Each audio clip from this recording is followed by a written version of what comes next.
Hi, I'm with Mimi Avery, Marcus Pickens from Marlborough. You've just done a regional tasting and you're in Marlborough for a short period of time.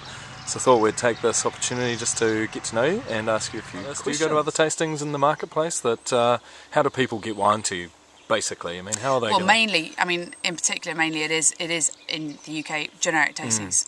Wine Growers of New Zealand have a base in London. They organise some fantastic tastings. There's the Anzac tastings, which are Australia do one on one day and New Zealand do one on the next day, and they're basically in January. There's always the launch of the new vintage in November. And then throughout the year, if I'm looking for a particular style or something, or if we're going to do an offer later on in the year, then I'll ask for samples to come from people who've either got in touch with me during the year, excuse me, or I'll ask for, and people just come to me, or I go to them, or I check on the internet, or I read journals. There's all sorts of things. I go to the London Wine Trade Fair, so I'll go and visit the New Zealand stand there. Also, I go to Provine, which is in Dusseldorf, and that has a very good New World section as well. And also, every other year there's Vinexpo. Yes. And New Zealand doesn't have such a high sort of turnout there. And I think Dusseldorf is more of the one.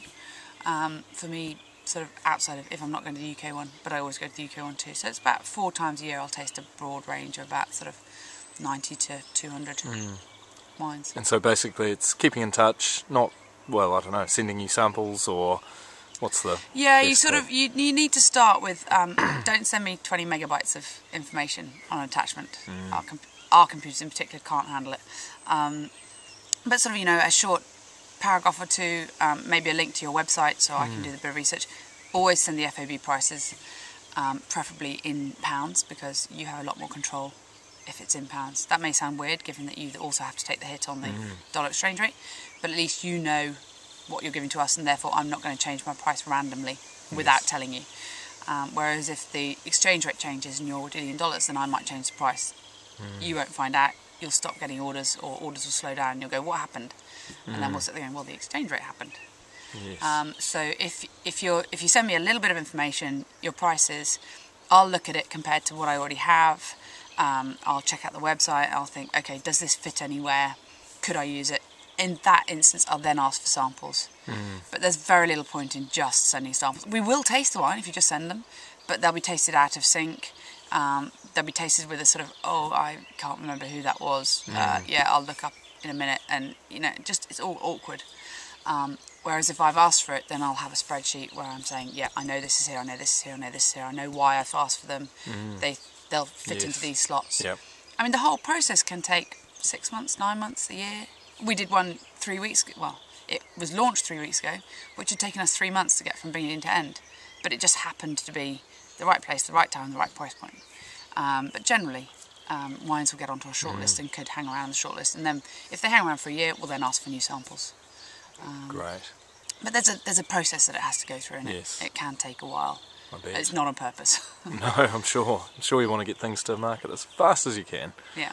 And you don't have a one-in, one-out policy yet? No. Obviously we have a certain limit, but for example, we did a New Zealand piece in the October mailing, and we took on 3, 7, 8, 9, 13. Yeah, we took on 13 new wines and had 8 of our current wines in it. Great. So, it does happen. That's not the norm necessarily, but it's certainly not, obviously, unheard of. So yeah, we have a good list, but we're always looking for more. I'm coming out here, I'm asking to see our tree, to see Waihopai, to see Waipara, sorry. And regions that I hadn't known. And when I went to Central Otago, I was being told all about sort of the sub-regionality there, which is great.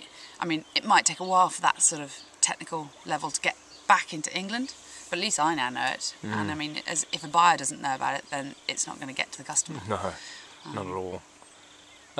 Any last thoughts on your stay here? Anything we need to know about that you haven't told us yet? It's been great, and we were talking earlier about what you might ask me, and there are holes in the UK market.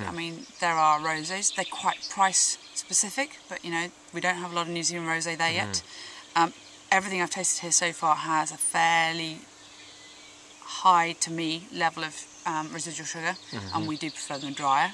But you know, on the other hand, if you don't want to make them, then that's fine. But there's a rosé boom in England at the moment, but you do need to hit the right price point. As I said before, sort of slightly more foody Sauvignon Blancs with a little bit of oak, not too oaked, but you know, a characterful addition. And then sparkling. We do know your Sauvignon Blancs and your Rieslings. They're not quite our palate. Some of the Sauvignons are getting better because they're adding a little bit of oat Chardonnay and stuff to give it a bit more weight. The sparkling Sauvignons, yeah, yes. But Chardonnay Pinot Noir Sauvignon Blancs, again of a certain price point, £12 to £15. We're desperate for that. I mean, literally Lindauer is the only one in the market really, of any note and of any volume. And because champagne's getting so expensive now, good quality, very drinkable, sparkling wine from the New World is a definite space in our market at the moment. Good thoughts. Thank you very much for your time, and do come and visit us again. Thank you. You have been here before, so we're quite lucky. A while ago, but yeah. Yeah, come back. Thank you. Thank you.